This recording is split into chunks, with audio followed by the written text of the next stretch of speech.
Just being normal was exhausting. Emma, how did you find carnivore? Hi, Dave. Carnivore has always been around, but I had been indoctrinated against it. So I was blind to it. I remember one time I went to a class for um, like a yoga meditation class, and the teacher, I couldn't sit still. And the teacher came and told me, like, you probably should stop eating meat uh, to be able to take this class. Another time, I went to this doctor and he did my blood work, and he said that my blood type was better for being a vegetarian. Another time, uh, somebody was giving a speech, and he said that when you eat meat, you get the feelings of the animal before when it was going to die. So you get that anger or that fear and makes you sick. And then the stories, that Carb is rot in your stomach. So I never, I never thought to be big into eating meat. On and off, it was a plant center diet, vegan several times. Then I jumped to vegetarian. The thing with veganism was I was always hungry. And at some point, it's like, okay, I gotta, add eggs, cheese, whatever, something else. And then, as far as I was never sick, but I always felt like there was room for improvement with my health.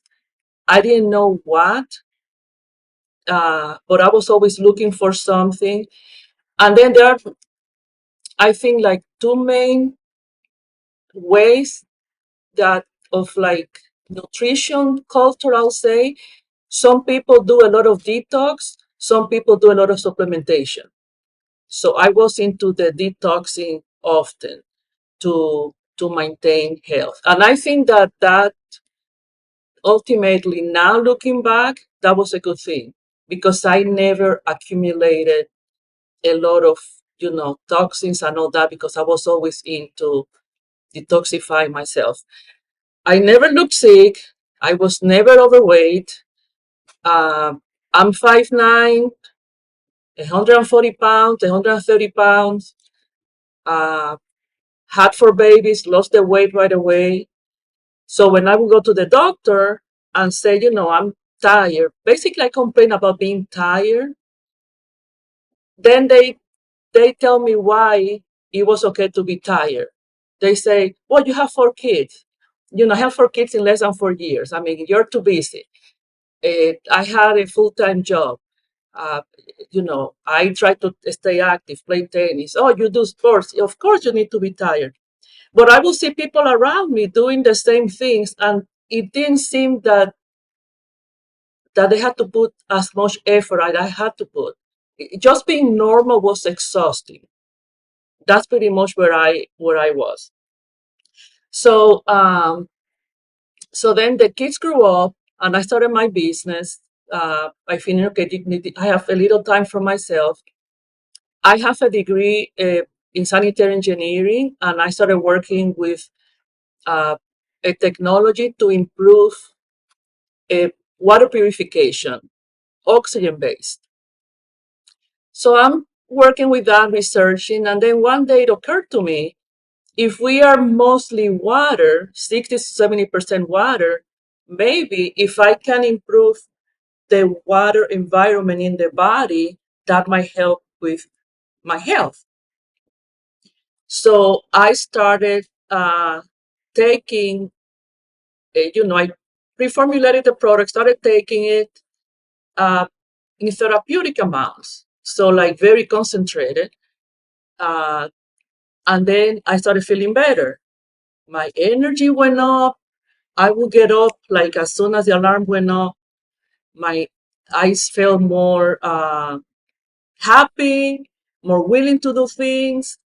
I'm like, oh, this is good. So I did that for about 7 months, and my digestion completely fixed. I had sometimes I would get too bloated. I used to do colonics, a few times a year. But with this, my digestion was like always good, always better. And I'm like, okay, this is good. So I did, had blood work, everything went good. And it's like, okay, so, now I have energy and all, I'm good to go. But eventually, it started like building up again, whatever was affecting me. And I started to feel tired, blah, blah, blah, blah. In the meantime, progressing also with the business, I developed transdermal oxygenation, which is pretty much that you put the product in the bathtub, it spins off a lot of oxygen ions, which is what the body uses for energy. And then when your body goes into the bathtub, now you have less oxygen than the water. And by natural osmosis, it goes through your skin in massive amounts. And the mitochondria has a source of energized oxygen to use for metabolic activity. So it's an energy-based product. So again, I'm like, oh, this is great. And then I started feeling better again because I'm using, transdermal oxygenation. And I'm like, okay, I'm going to go to the gym now. I can work out. I started working out, but it was so much work.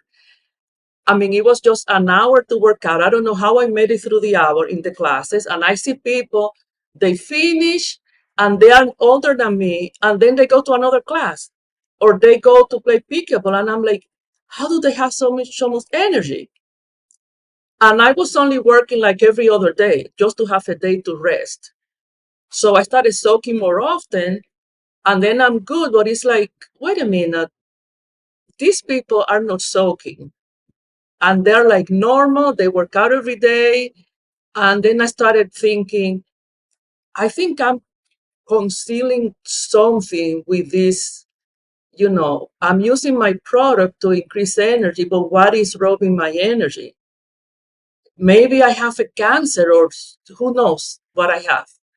And and I'm gonna one day just be dead. Uh, so I started being concerned about it. And I said, I'm not gonna use my product anymore. And I'm gonna be normal and I'm gonna see what happens. But then I was exhausted all the time, just exhausted. And I'm like, okay. So I started Googling increase energy. And then I see, talks about you should use animal protein instead of vegetable proteins. As you age, it's more difficult for the body to process the vegetable protein. And I'm like, well, okay, that's valid, but I eat enough protein. I have my lentils, my beans, my this, so even though it will be less efficient, I still think I have plenty of protein.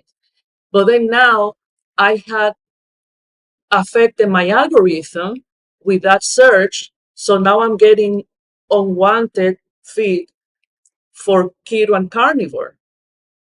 So I started reading that and it made it's like it made sense, but I didn't have to lose weight. I didn't know that I was, overweight. It sounded good, but I didn't relate to that. That was like for people that were overweight and serious problems. I didn't have serious problems. Granted, I mean, that's what I thought. Granted, I didn't sleep good. So it was debatable whether me being tired was because I didn't sleep good. So I'm thinking maybe I just need to fix my sleep. Maybe that's the problem. Um, but anyhow, the feeds about carnivore continued. And I saw the, usual suspects and the Peterson and the McCain. And I'm like, oh, poor girl, she has problems, but not my problems. I don't have those problems. And, time continued to go by. And I don't know what clicked on my head one day. And with the oxidative world that I had my business with, I dealt a lot with people that did ozone therapies. And there was this lady, let me see, I think I wrote her last name, um, Paula Siewicki. You know her?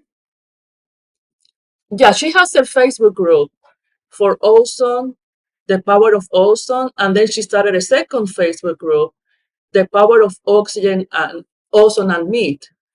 And I always thought like that was weird, but I remember that. And then reading about carnivore, I said, well, let me check Paula's group, and I did. And then I saw uh, people in the group. It was a small group.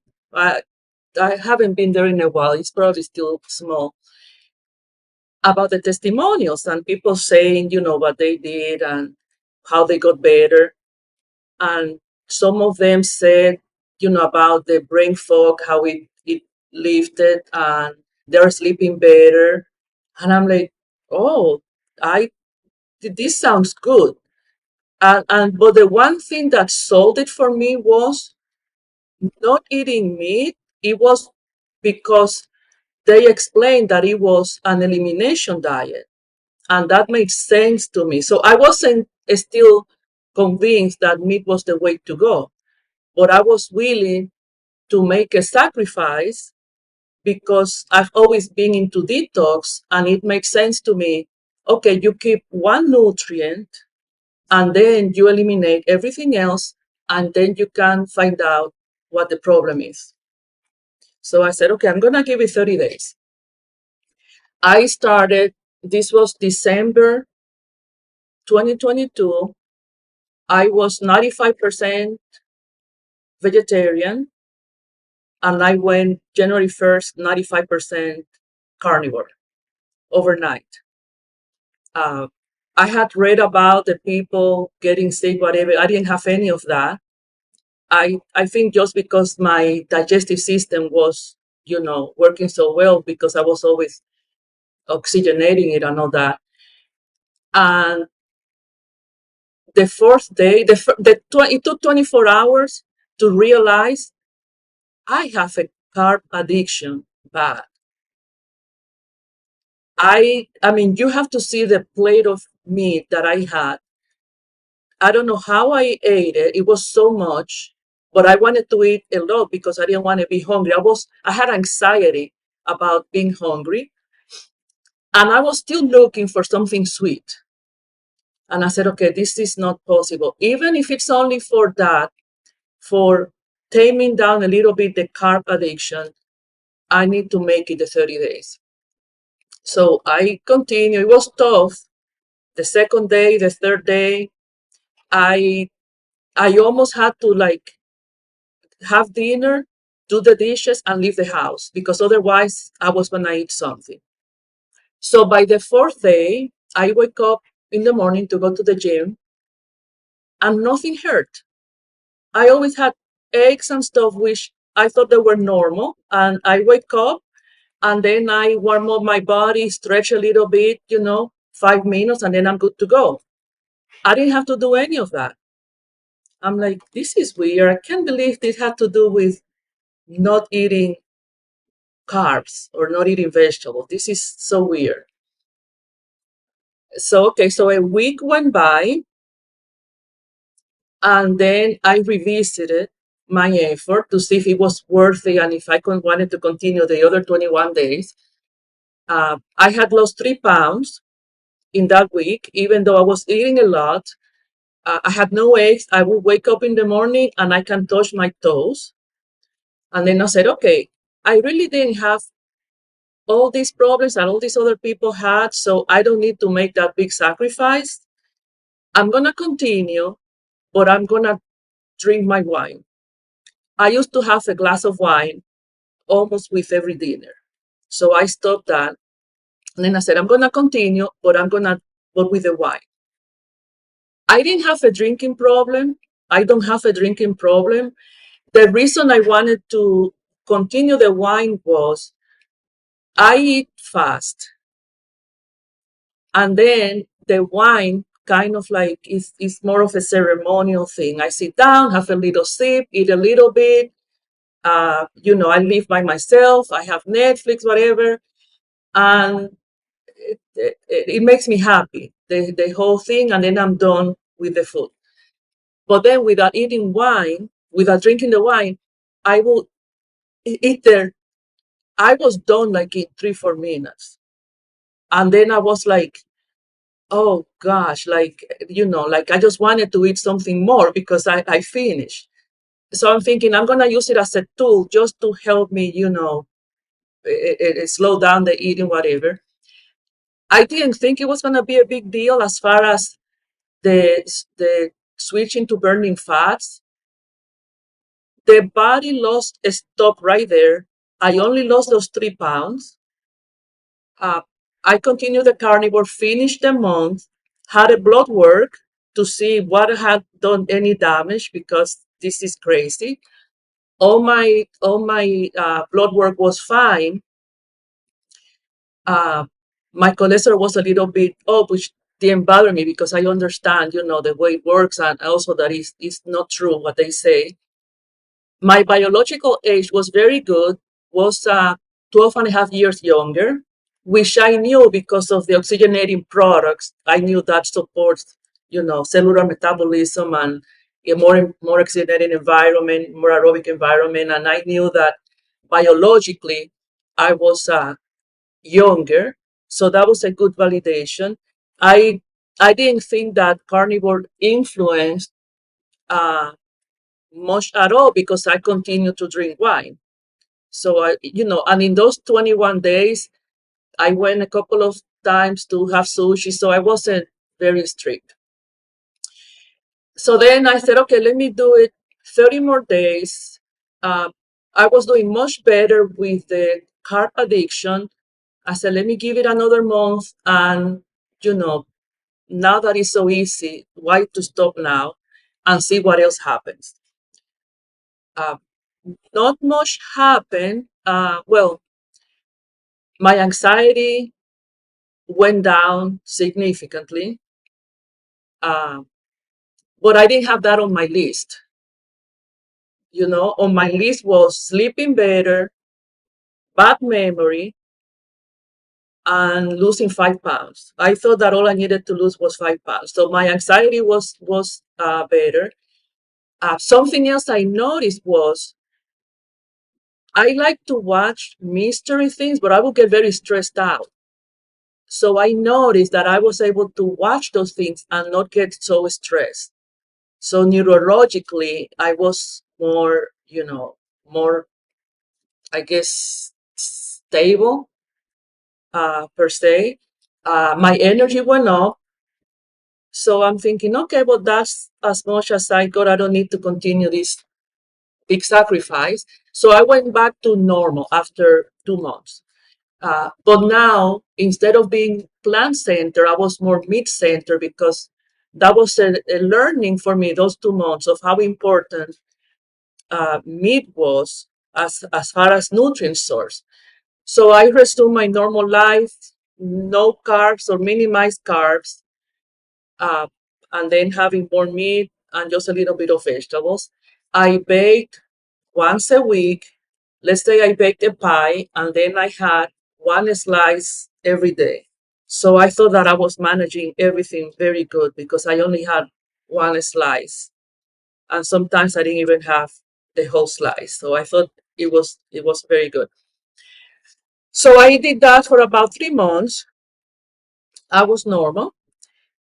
And one time something came up, a couple, I've never seen them again. I don't remember their name. And they were being interviewed. They are carnivores.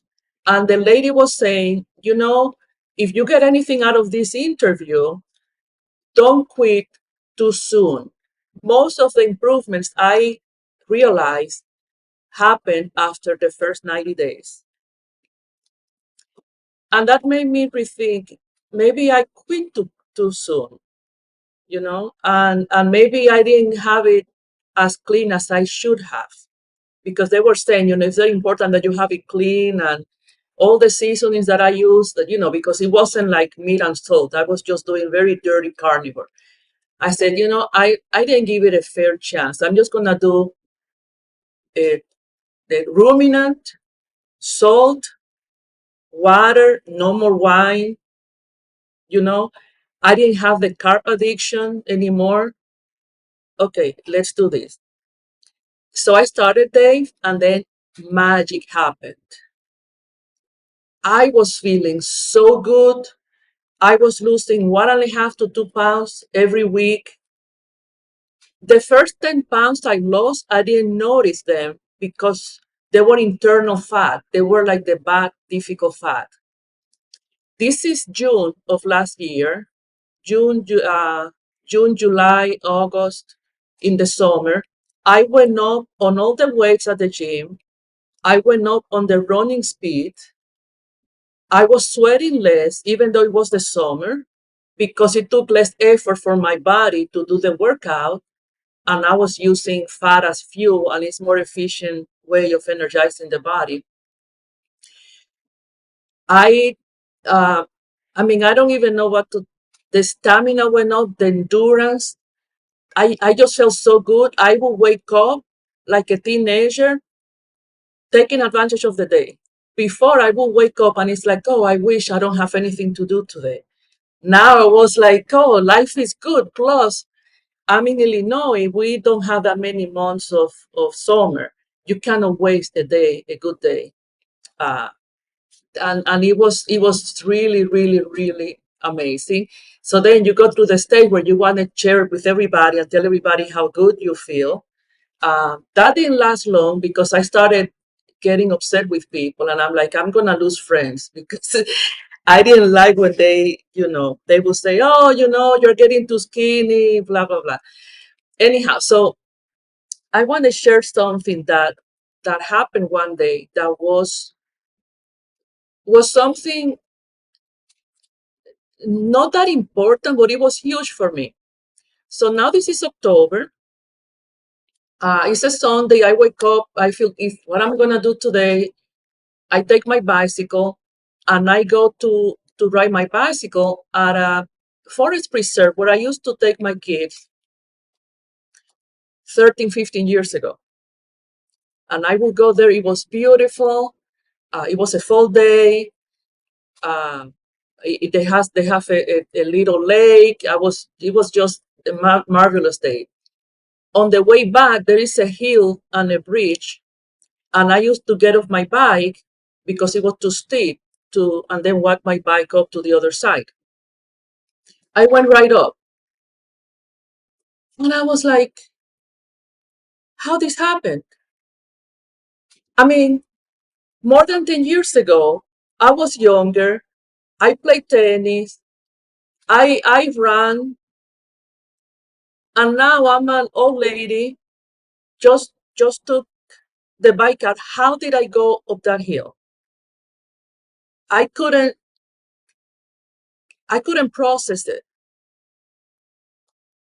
And I was like in this like a state of shock, honestly. I got home and I sat on the couch, like I didn't even know what to think. And all of a sudden I started getting really, really mad. I was like, how many lies I've been told? Everything is a lie. How is it possible that by eliminating vegetables and plants, I'm like 20 years younger, you know, by following the food pyramid. How did it happen? How did I waste so much life believing that I was doing the right thing, that I was eating healthy, you know? And then I started questioning everything, absolutely everything. Nothing was a dogma anymore for me because I said, if that is not true, and that is had affected me for so long that I had this potential. I didn't know I had the potential to go up that bridge with a bicycle, you know? So I started questioning everything, and and then I started getting scared of eating because I said whatever was affecting my health, it was something that I was eating all the time. Because to make this drastic change, it had to be something very predominant in my diet. And then I was like, I didn't even want to use onions anymore because I didn't know what it was. I didn't want to use pepper anymore. just try to, like, as much as possible, salt and meat, uh, and try to keep it simple. And that's pretty much, how it came about with carnivore for me. And how's your memory? That was one of your goals. It's still not good. I've had a bad memory since I was very, very young. Uh, I remember I was probably 8, 10 years old, and I remember thinking, okay, when I grow up, it has to be something with numbers because I cannot remember much. I cannot be a doctor. I cannot be a lawyer. There were not that many careers, at that time. Uh, I am more attentive to things. My focus is better, but when I'm tired, it kicks in. When I'm physically tired, my memory, it has improved, but not like other people's memory.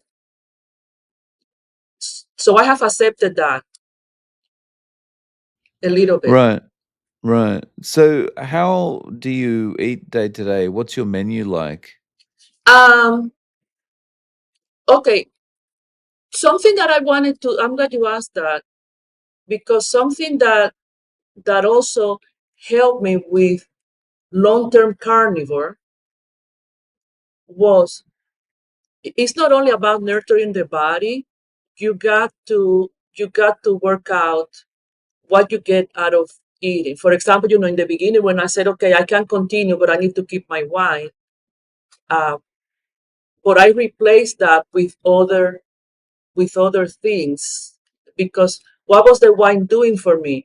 It was making me pace down, enjoying the bites more because I could go back and forth with the wine and something else.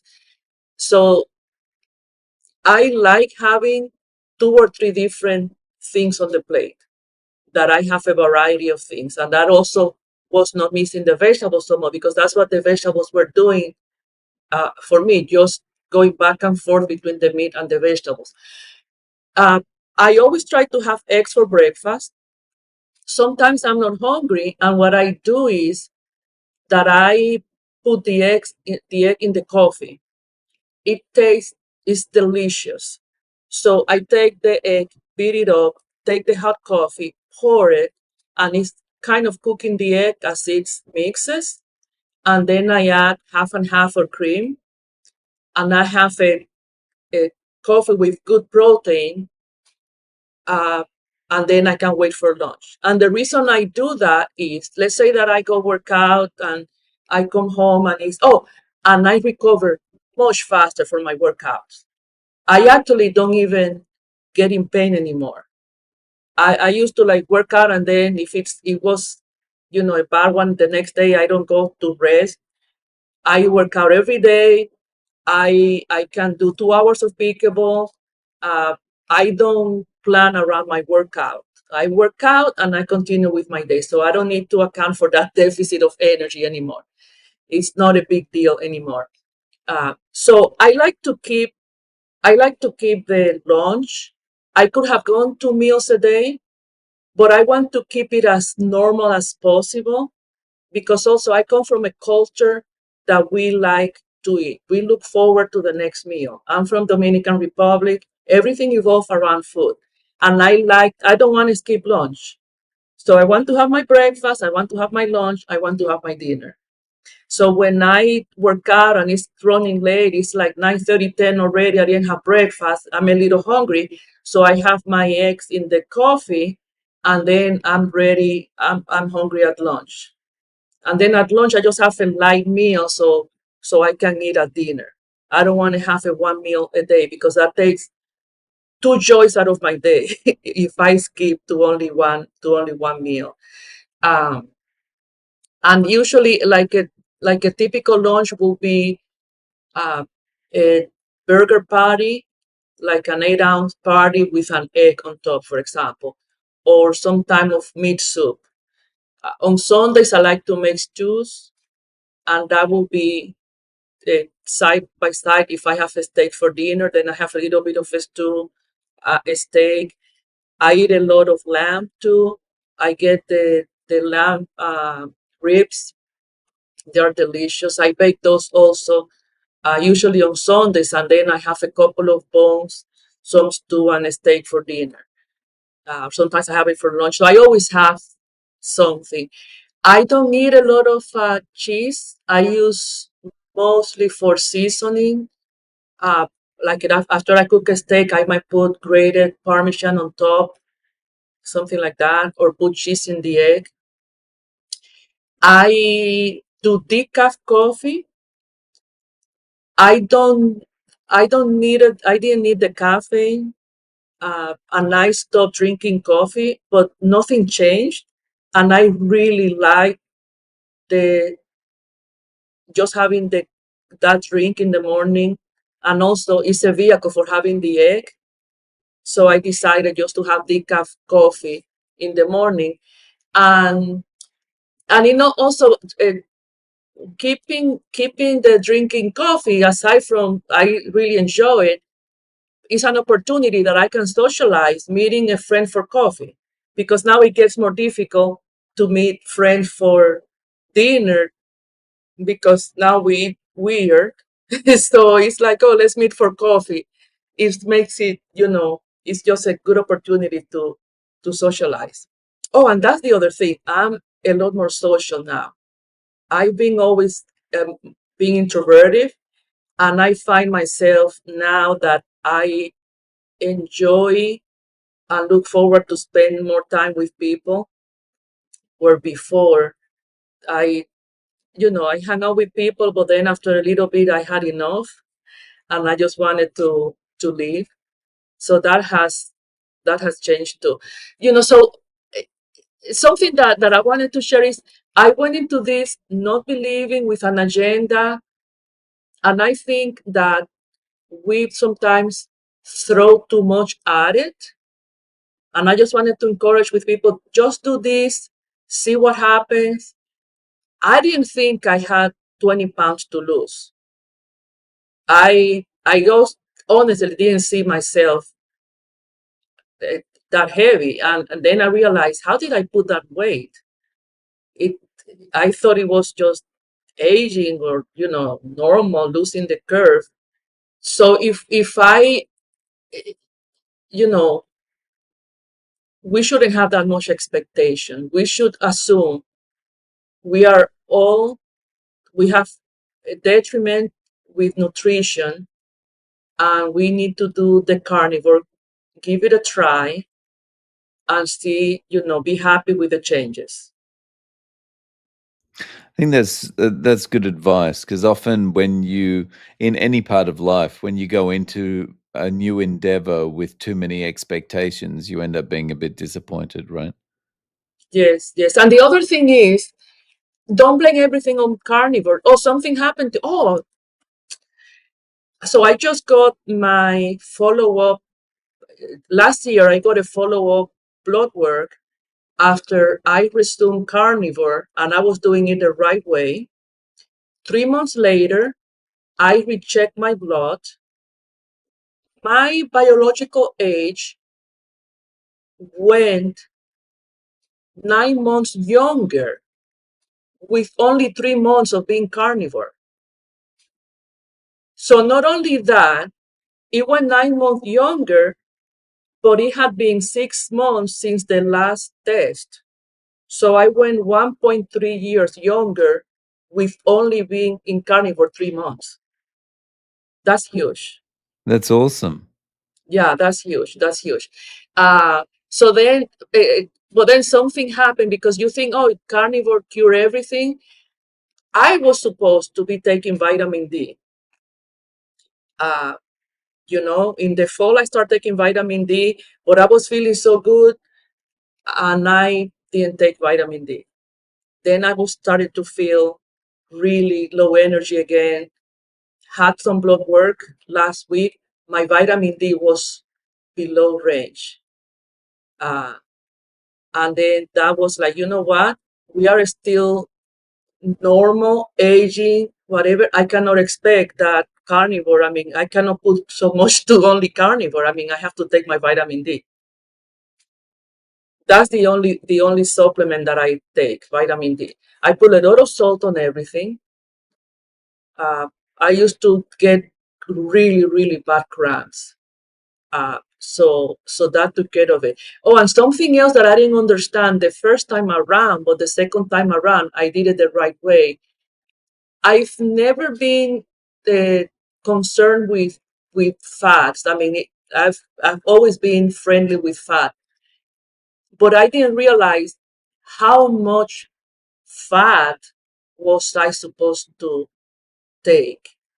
The having So the second time around in June, when I started doing carnivore the right way, I will I will cook with extra fat, and after cooking, I put butter on top, and I just took but the grease, the fattiest cuts of meat, regardless how fatty it was.